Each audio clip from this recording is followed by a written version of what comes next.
जय जगन्नाथ।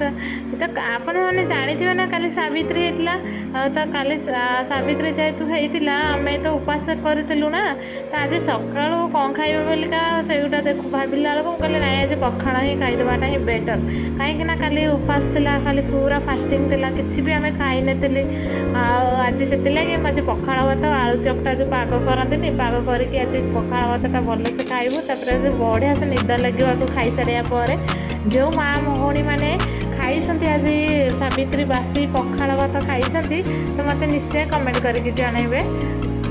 आ मु तो चलली मो पखाण भात एंजॉय करने जदि मो वीडियोटी आपको भल लगुच तो लाइक करेंगे और मो चैनल को सब्सक्राइब करेंगे। जय जगन्नाथ। Thank you.